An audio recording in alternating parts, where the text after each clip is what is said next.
मायास किचनमध्ये तुम्हा सर्वांचं खूप खूप स्वागत आहे। आज आपण शेंगदाण्यापासून मस्त हेल्दी असं पनीर बनवणार आहोत।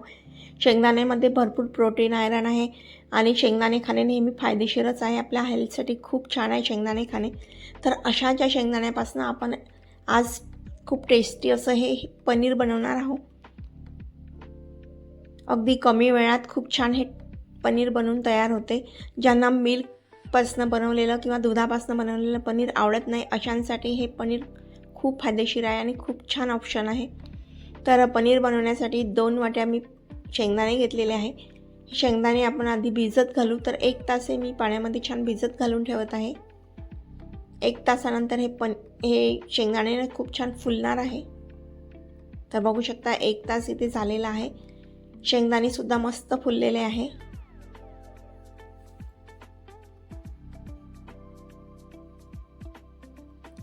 आता हे शेंगदाणे आपण मिक्सरमधून याचं छान पेस्ट तयार करून घेऊ। छान बारीक पेस्ट तयार करून घ्यायचं आहे।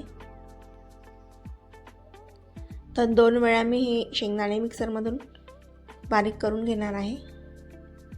आता थोडं पाणी घालूया मिक्सरच्या पॉटमध्ये आणि छान याचं पेस्ट तयार करून घेऊ। तर बघू शकता मस्त हे अगदी प्लेन असं पेस्ट तयार झालेलं आहे। दुसऱ्या बॅचमध्ये सुद्धा आपण बारीक करून घेऊ। पॉटमध्ये थोडं पाणी टाकायचं आणि छान बारीक करून घ्यायचं। तर बघा इथे आपलं हे शेंगदाण्याचं पेस्ट तयार झालेलं आहे। आता एका पातेल्यावर मी चाळणी ठेवत आहे, त्यावर एक कापड ठेवत आहे जेणेकरून हे जे तयार झालेलं पेस्ट आहे ना यामधलं जो कचरा लालसर जो कोंडा असतो ना तो या कापडावर राहायला पाहिजे। त्यामुळे मी इथे कापडसुद्धा ठेवलेलं आहे, त्यावर आपण चाळणी ठेवू आणि हे तयार झालेलं दूध आहे ना म्हणजे हे पेस्ट आहे ना त्यामध्ये आपण 1 लिटर मी पाणी टाकत आहे आणि छान हे चम्मचने छान मिक्स करून घेत आहे जेणेकरून हे कापडावर पूर्ण शेंगदाण्याचा जो कोंडा आहे तो कापडावर राहील आणि खाली छान पांढरं शुभ्र असं दूध जाईल पातेल्यामध्ये। यासाठी मी चाळणीवर परत कापड ठेवलेलं आहे।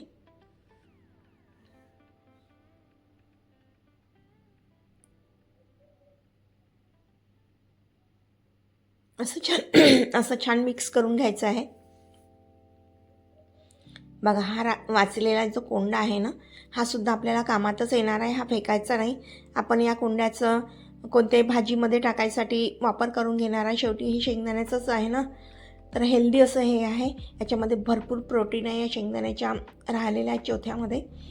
तर यापासून आपण शिरासुद्धा बनवू शकतो। शिरासुद्धा खूप छान टेस्टी वाटते भरपूर तूप घालून शिरा केला तर हा फेकायचा नाही, याला मी वाळवून घेणार आहे आणि पाहिजे तेव्हा आपण कोणत्याही भाजीमध्ये सुद्धा टाकू शकतो। याची ग्रेव्हीसुद्धा खूप छान होते। नाहीतर नुसती शेंगदाण्याची या वाचलेल्या या चोथ्यापासून भाजीसुद्धा खूप मस्त टेस्टी होते। तर हे आपण वाळवून एका डब्यामध्ये ठेवून देऊ। तर बघा हा मस्त पांढरं शुभ्र आपलं हे दूध तयार झालेलं आहे। बघा मस्त हा वाचलेला कोंडा किंवा गर किंवा चोथा म्हणू शकतो, याला मी छान वाळवून घेणार आहे।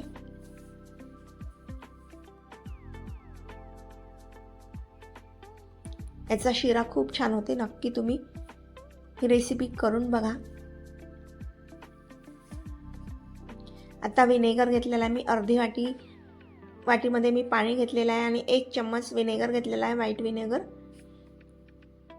याचा उपयोग आपण हे दूध फाडण्यासाठी करणार आहोत। तर हे तयार झालेलं दूध आहे ना आपण गॅसवर ठेवून देऊ। बघा किती मस्त पांढरं शुभ्र हे शेंगदाण्यापासून आपण जे दूध काढलेलं आहे ना ते दूध इथे तयार झालेलं आहे। तर याचंच आपण छान पनीर बनवणार आहोत। याला आपण गॅसवर गरम करून घेऊ।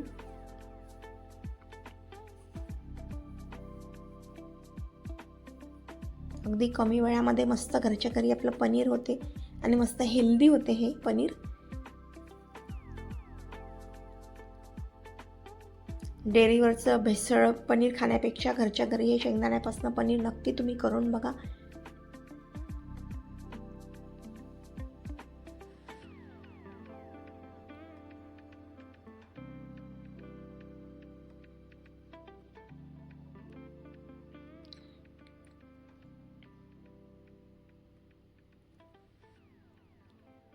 तर इथे पनीरसुद्धा आपलं गरम झालेलं आहे.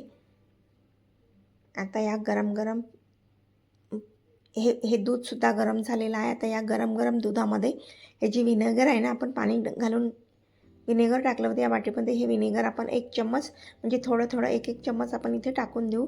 एका वेळी हे दूध फाटत नाही, त्यामुळे थोडा वेळच लागते. त्यामुळे आपण थोडं थोडं हे विनेगर टाकून देऊ. बघा परत मी टाकत आहे.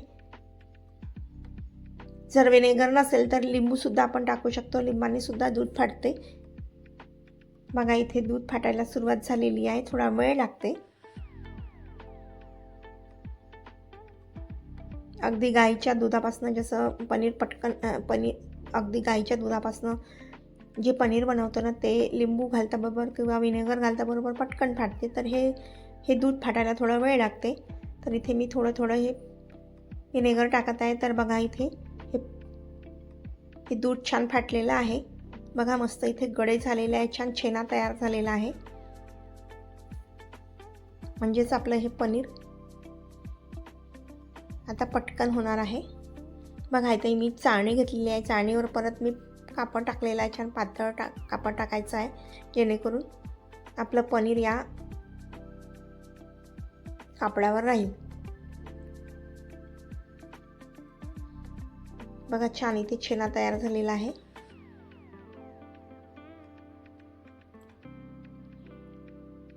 अशा प्रकारे आपण हे छान गाळून घेऊ. पाणी पाणी खाली पातेल्यामध्ये जाईल आणि हा छेना तयार झालेला या कापडावर येईल.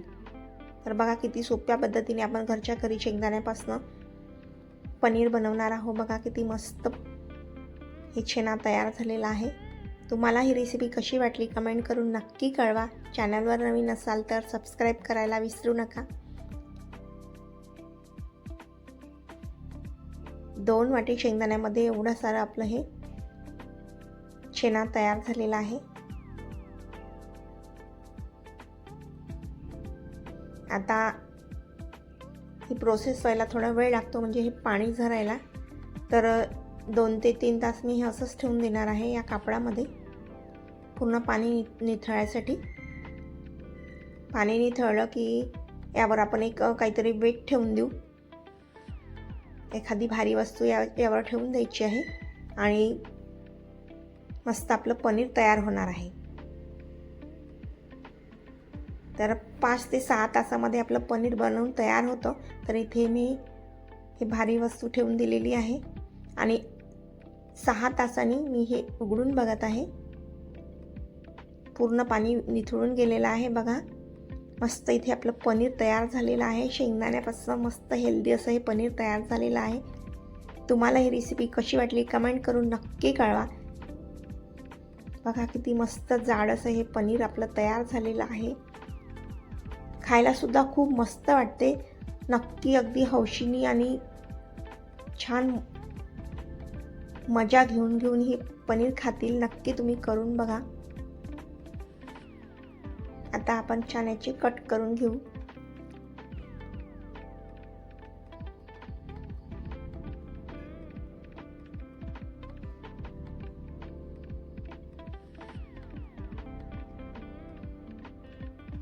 बघा किती मस्त असं हे पनीर तयार झालेलं आहे. तर अशा प्रकारे तुम्ही सुद्धा घरच्या घरी शेंगदाण्यापासून पनीर बनवा आणि याची भाजी करून बघा. नक्की मला कळून सांगा, कमेंट करून सांगा तुम्ही केलेलं हे पनीर कसं झालं. तर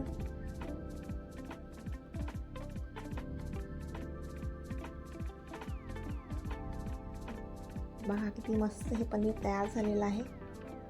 छान अगदी स्मूथ आणि स्पॉन्जी असं हे तयार झालेलं आहे पनीर. तर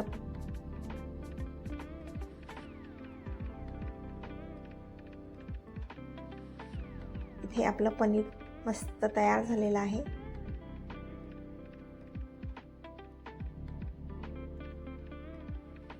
पुन्हा भेटू अशाच एका नवीन रेसिपी सोबत. तोपर्यंत बाय.